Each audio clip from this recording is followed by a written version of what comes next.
बहुत बहुत धन्यवाद अध्यक्ष महोदय। सर्वप्रथम मैं सदन का और मेरे निर्वाचन क्षेत्र बदायूं की जनता का धन्यवाद दूंगा कि संसद में आज मुझे अपनी बात रखने का मौका दिया है। अध्यक्ष महोदय, जहां बजट की चर्चा में मुझे अपनी बात रखने का मौका दिया गया है, वहीं जब वित्त मंत्री जी बजट में अपना बजट पेश कर रही थी, उस समय पे बहुत बड़ी बड़ी बातें किसानों को लेकर कही गई, नौजवानों को लेकर कही गई, महिलाओं के लिए कही गई। लेकिन सच्चाई तो ये है कि जहां हमारा देश कृषि प्रधान देश है, 60% से ज़्यादा आबादी किसानी में आज है, वहीं जब सरकार किसानों की बात करती है तो हम सभी को और किसानों को भी याद आता है कि जब प्रधानमंत्री जी ने किसानों की 2014 में आय दुगनी करने की बात कही थी, आज हम कहां खड़े हैं। हमने देखा इन 10 सालों में किस तरीके से किसान आंदोलन के जरिए अपनी जो भूतपूर्व मांगे थी, एमएसपी की मांगे, क्योंकि जब हम स्वामीनाथन कमेटी की बात करते हैं तो सामने से पक्ष के लोग हल्ला करते हैं कि हमने स्वामीनाथन कमेटी को लागू किया है। लेकिन सच्चाई अध्यक्ष महोदय ये है कि स्वामीनाथन कमेटी की जो मूल सोल था, जो थी एमएसपी, न्यूनतम समर्थन मूल्य, आज भी ये सरकार उसको लागू नहीं कर पाई है। और सरकार इस बात को याद रखे कि जब सर्दी, गर्मी, बारिश और धूप हमारे इस देश का किसान झेल रहा था, सरहद पे बैठा हुआ अपनी मांगों के लिए लड़ाई लड़ रहा था, उस समय पर यह सरकार ने अपना मुंह फेर कर उस किसान का अपमान किया है।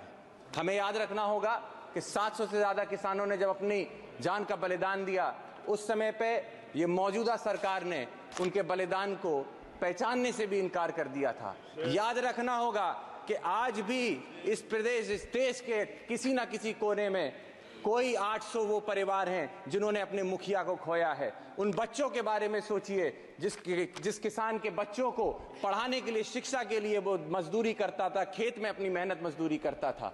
आज उस परिवार का भविष्य क्या है। मैं आपके माध्यम से अध्यक्ष महोदय पूछना चाहता हूं कि मेरे निर्वाचन क्षेत्र में बदायूं जिस क्षेत्र से आता हूं, वहां पे आज के समय पे सिंचाई को लेकर बहुत बड़ी समस्या है। जहां बदायूं के पास 2 नदियां बहती हैं, लेकिन उसके बाद भी उन नदियों से सिंचाई के लिए कोई भी कनेक्टिविटी नहीं है।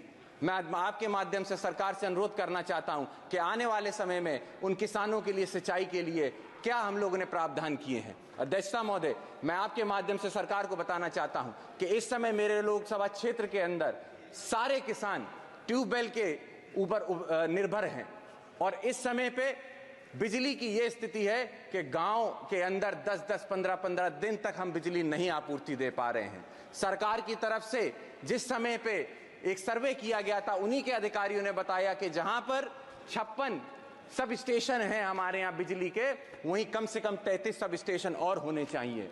लेकिन उनकी रिपोर्ट पे जब सरकार ने निर्णय लिया तो उसको 33 सब स्टेशन को घटाकर मात्र 8 सब स्टेशन किए जाने की बात आ रही है। मैं आपके माध्यम से अध्यक्ष महोदय अनुरोध करना चाहता हूं कि किसान इस समय पीड़ित है, त्राहिमाम मचा हुआ है क्षेत्र के अंदर, इसीलिए बिजली की समस्या को शीघ्र ही देखा जाए और इन समस्याओं को समझा जाए। साथ ही साथ मैं अध्यक्ष महोदय, मैं आपके माध्यम से अनुरोध करना चाहता हूं सरकार से, सिर्फ उत्तर प्रदेश नहीं, कई प्रदेशों के अंदर किसानों के लिए सबसे बड़ी समस्या अगर कोई बनती जा रही तो आवारा पशुओं की बनती जा रही है।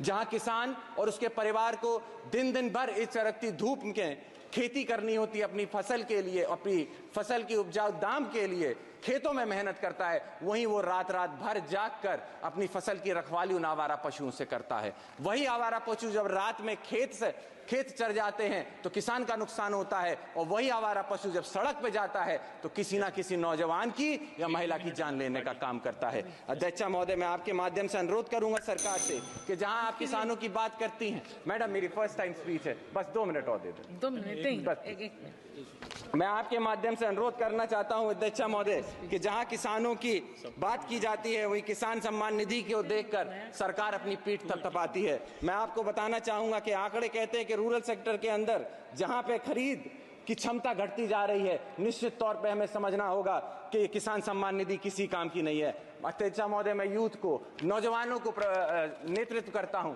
वहीं जहां देश में 35% नौजवान है जिसकी मूलभूत सुविधाएं एजुकेशन, और जॉब अपॉर्चुनिटीज हैं। आज सरकार कहीं भी जॉब देने में असमर्थ होती चली जा रही है। 80% से ज्यादा हमारे देश का नौजवान बेरोजगार घूम रहा है। मैं अध्यक्ष महोदय आपके माध्यम से अनुरोध करना चाहता हूं कि आने वाले समय में उन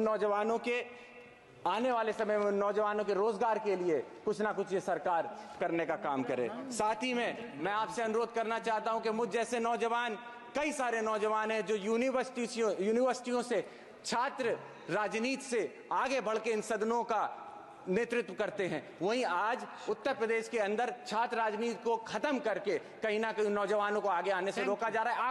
आखिरी मैडम, लास्ट है मैडम, छात्रों के लिए मैं ये कहना चाहूंगा, इलाहाबाद यूनिवर्सिटी जैसी संस्थाओं के अंदर जहां हॉस्टल की फीस बहुत कम रखी जाती थी सिर्फ इसलिए ताकि किसानों को कहीं ना कहीं किसानों के बच्चे पढ़ लिख सके, वहीं 400% अगर ये फीस को बढ़ाया जाता है तो निश्चित ही तौर पे किसानों के लिए ये एक बनने की बात होगी।